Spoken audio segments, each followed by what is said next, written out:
Buen día, mi nombre es Alfredo Uriel Espinosa Hernández, estudiante de Ingeniería Industrial y Sistemas en la Universidad CNSI Virtual en el modelo educativo Flex.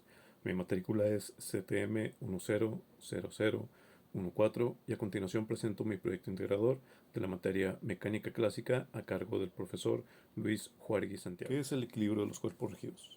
El equilibrio de los cuerpos rígidos se refiere a la condición en la que un objeto o sistema de objetos se encuentra en reposo o en movimiento con una velocidad constante, y la suma de todas las fuerzas y momentos actuantes sobre él es igual a cero.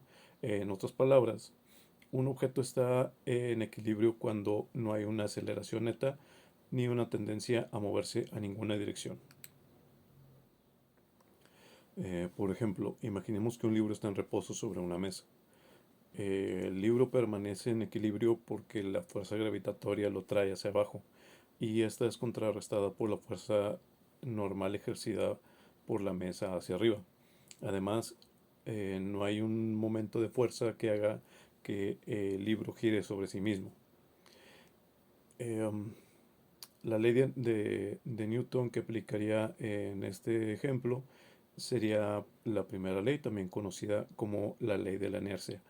Esta ley establece que un objeto en reposo permanece en reposo y un objeto en movimiento continuará moviéndose a una velocidad constante en línea recta, a menos que actúe sobre él una fuerza externa neta. ¿Cómo funciona el equilibrio estático? El equilibrio estático se refiere a la condición en la que un objeto se encuentra en reposo. Para que un objeto esté en equilibrio estático, la suma de todas las fuerzas que actúan sobre él debe ser cero. Y la suma de todos los momentos o torques también debe ser cero.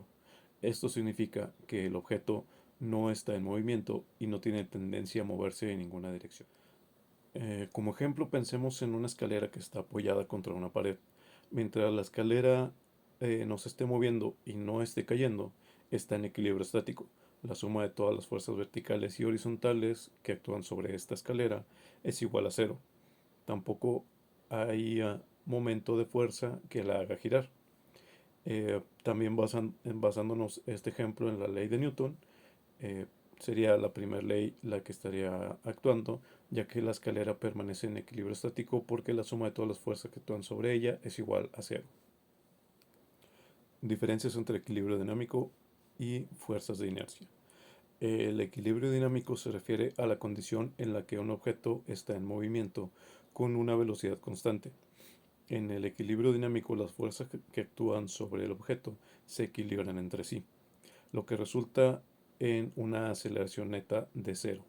Esto significa que el objeto sigue moviéndose a una velocidad constante en una dirección específica. Pongamos de ejemplo un automóvil viajando a una velocidad constante en una carretera recta. Mientras el conductor no está acelerando ni frenando, el automóvil está en equilibrio dinámico. La fuerza automotriz del motor se equilibra con la resistencia aerodinámica y la fricción de los neumáticos. En este ejemplo se relaciona con la segunda ley de Newton, que establece que la aceleración de un objeto es directamente proporcional a la fuerza neta que actúa sobre él, inversivamente proporcionada en su masa. En este caso, la fuerza neta es cero porque el automóvil está viajando a una velocidad constante, lo que significa que la aceleración neta es cero. La fuerza de inercia, las fuerzas de inercia son fuerzas que se oponen a cualquier cambio en el estado de movimiento de un objeto. Estas fuerzas surgen debido a la masa del objeto y se manifiestan cuando se intenta cambiar la velocidad o la dirección de movimiento de un objeto. Las fuerzas de inercia están presentes tanto en el equilibrio estático como en el dinámico, ya que afectan el comportamiento de un objeto cuando se aplica una fuerza externa sobre él. Este ejemplo se relaciona con la primera ley de Newton, también conocido como la ley de la inercia.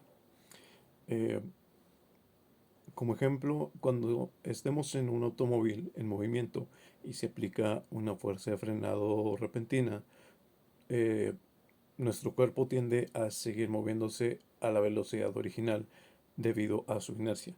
Sin embargo, el cinturón de seguridad ejerce una fuerza hacia adelante sobre nosotros para detenernos y evitar que nos movamos hacia adelante de manera abrupta.